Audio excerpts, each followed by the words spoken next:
பூச்சன்றதுதான் பயம், பூச்சன்றதுதான் அறிவுறுப்பு, பூச்சன்றதுதான் உன்னை செய்ய தடை பண்றது பெரிய ஒரு மெயினான விஷயம். இந்த கூச்சம் நம்ம விட்டு போனோம்னாலே நம்ம இந்த மாதிரி ஒரு கடினம் நமக்குள்ள கடினமா கூச்சம் போகும், திருப்பி வந்துடும். திருப்பி வந்துடும்.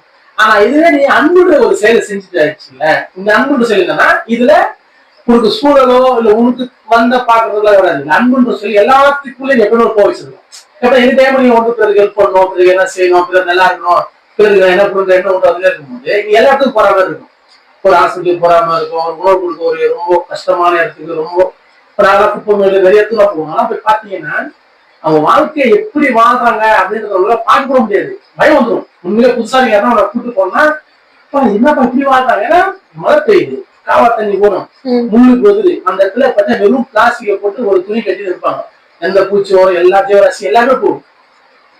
அந்த தான் வாழ்க்கை. அளவு பெரிய மழை தான் மூடிடு தண்ணி இருக்காங்க, அவங்க குப்பை குப்பை அதை குப்பை வைக்க இருக்கும். நீ பாருங்க அவங்க என்ன வாழ்க்கை வாழ்ந்துக்கிறாங்க. இப்ப அந்த இடத்துல வந்து நம்ம அவங்க அழுகணும். அவங்க ரொம்ப அழுக்கான நடக்க போட்டு இருப்பாங்க, ரொம்ப இதுவா இருக்கும். இப்ப அந்த மாதிரியான சூழ்நிலை நம்ம போனா நம்ம கிட்ட அந்த கூச்சம் போனாதான் நமக்கு தோணும். அவங்ககிட்ட நம்ம பேசணும், அவங்களுக்கு தேவையான குறைகளை கேட்கணும், நம்ம அதை நிவர்த்தி பண்ணணும், அதுக்கு என்ன பண்ண என்ன ஸ்டெப் நம்ம யோசனை பண்ணணும். அதுக்கு நம்ம முதல்ல போய் அவங்ககிட்ட பேசணும். இது எப்ப போகும், இந்த அன்புன்ற ஒரு செயல்குள்ள வந்தோம்னா கூச்சத்துக்கு எங்க தெரியும் எல்லாத்தையும் சட்டம். இப்ப நம்ம கூட நம்ம கூட நிறைய யங்ஸ்டர்ஸ் வருவாங்க. அவன் சண்டை போவான், பேசுவான், எல்லாம் பண்ணிட்டான். ஆமா அப்படின்னு புதுசா விட்டு போகலாம் அப்படின்வான். இப்போ அவனே போய் ஈஸியா செய்யலாம். ஏன்னா இப்போ வருஷங்களுக்கு போது பழகப்பட்டு இப்படிலாம் ஒண்ணுமே இல்லை. இப்போ ஒரு ஜீவராசி இறந்து போனா அந்த உடலை போயிடும், அது போச்சுதான் அப்படின்னு தோணும். கிட்ட போக தோணாது. இப்ப அவன் கையில் எடுத்துருவான் விட்டா நாயினால எல்லாம் பயப்படுவாங்க. இன்னைக்கு கூட அந்த செயல்ல டீப்பா போனல நாயை பார்த்து பயந்தமா நீ நாயை எட்டி பிடிக்கிறான் குச்சி. அது ஏன்னா இப்போ எட்டி எதுக்கு பிடிக்கிறான், அது மருந்து கொடுத்து பிடிக்கிறான், அந்த நோய் குணப்படுத்து பிடிக்கிறான். புரியுதா?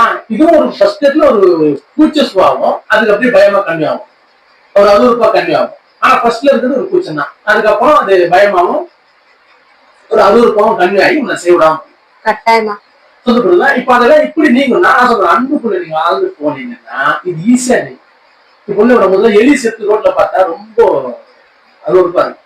நம்ம காலையில இருந்து பாருங்க, இன்னும் மழை டைம்ல எல்லாம் இருந்து பார்த்தா எலி செத்து போயிருந்தா காக்கா வந்து நான் போன எலி அப்படியே கையில எடுத்து ஒரு காவலை போட்டு எடுத்து வச்சு அது எடுக்கும் போது அது ஒரு எப்படின்னா ஒரு உயிர், ஒரு உடல், அவ்வளவுதான்.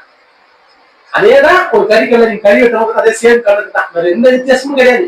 ஆனா சாப்பிடுறவங்க அதே தொழிலா செய்யறவங்க தொட மாட்டான், கூச்சம் அப்படின்னு தோணும். ஆனா அன்புக்குள்ள நீங்க போயிட்டு வச்சுக்கீங்க இந்த நிகழ்வுலாம் வராது.